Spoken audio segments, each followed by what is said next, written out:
Hey, Joe here. If you've watched any number of my videos, there's a good chance you've seen something like this mixer behind me.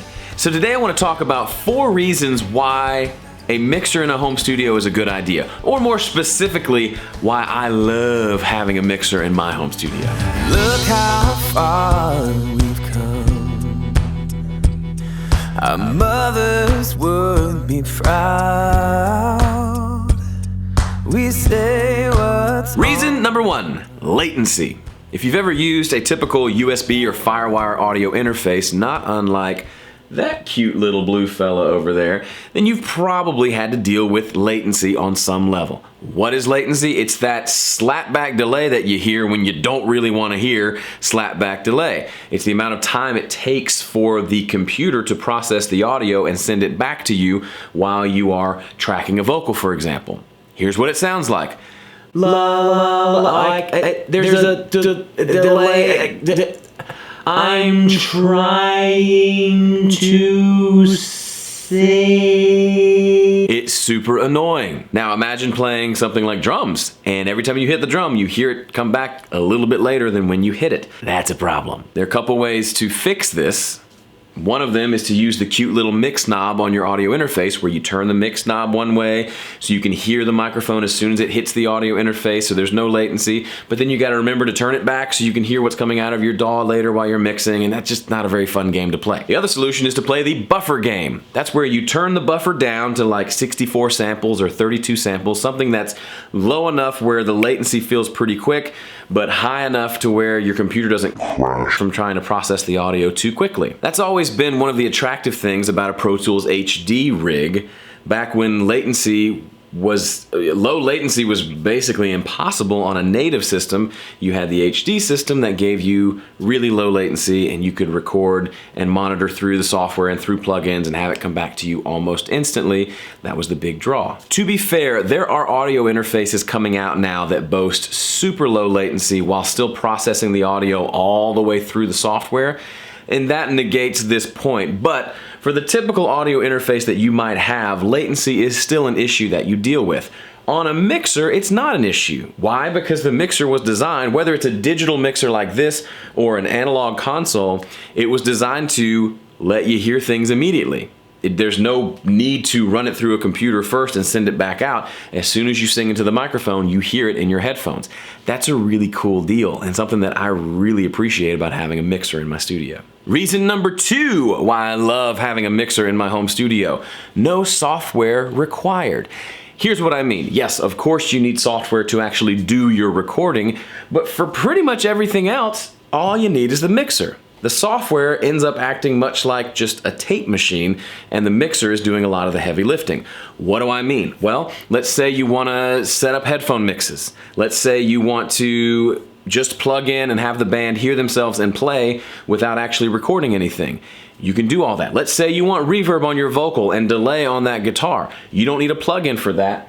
A lot of mixers have built-in effects that you can use right on the mixer and hear everything back. Your computer could literally be turned off and thrown in the other room, and you can still listen and hear everything perfectly because you're just using a mixer. Okay, so I can hear your question, why does that matter? Why would I care? I'm gonna use software anyway for recording. Why would I care that the mixer does all the processing and audio without the software? Here's why. I've done a fair amount of recording at bigger studios with big honking Pro Tools HD rigs, and they all have the same problem. When it's time to stop recording the first song, let's say we tracked the first song, everybody's happy, and now it's time to move on to song number 2, guess what? He has to shut down that Pro Tools session, and then it usually takes sometimes 5 to 10 minutes for him to open up a new session and get everything set up for the second song. While the rest of us, if we're sitting in a booth, our headphones go dead quiet. We can't hear anything because all of the audio routing was happening inside of that Pro Tools session.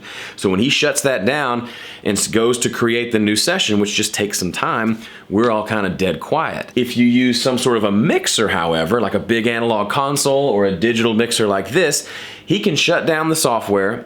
he can start creating a new session and we can still hear everything because we're listening off the board.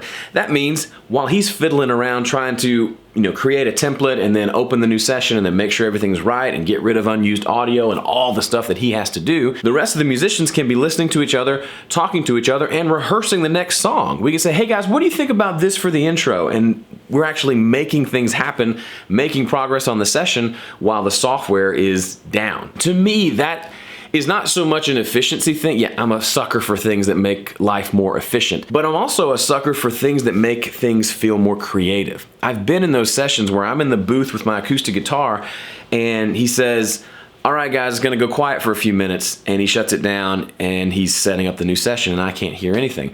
And it's just weird. It's kind of lonely. I wish I could talk to my musicians, even just to goof around versus having to take my headphones off, put my guitar down, open the big heavy booth door, and then go out where everyone else is. Yes, again, I understand that makes me sound terribly lazy, and I am, but there's also a connection that happens when you can just interact with everybody without having it be turned on and off every time you switch from one song to the next. Especially if you do sessions like I like to do where we might track 10 songs in a day, and to have 10 breaks where we can't hear anything just gets old after a while. Reason number 3 why I love having a mixer. It's fairly obvious, but they're hands-on. I can move faders.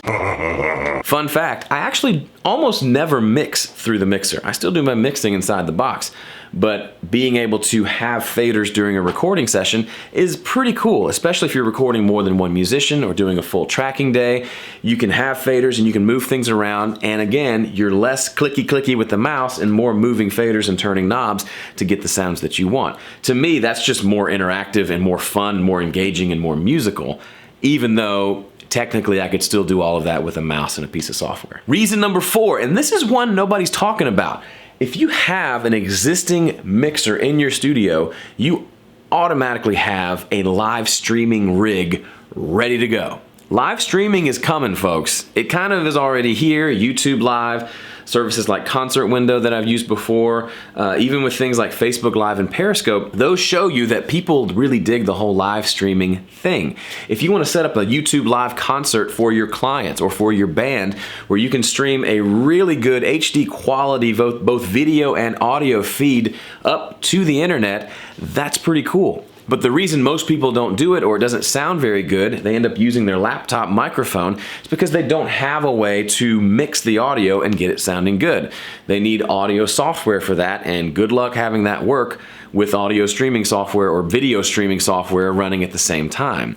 A better solution is an actual hardware mixer where I can have all the microphones set up, I can do EQ, compression, effects, delays, reverbs, have it all there ready to go, and then I can just send a 2-mix from my mixer up into the computer, and that's what gets streamed to YouTube Live. It's a fabulous way to add value to your studio.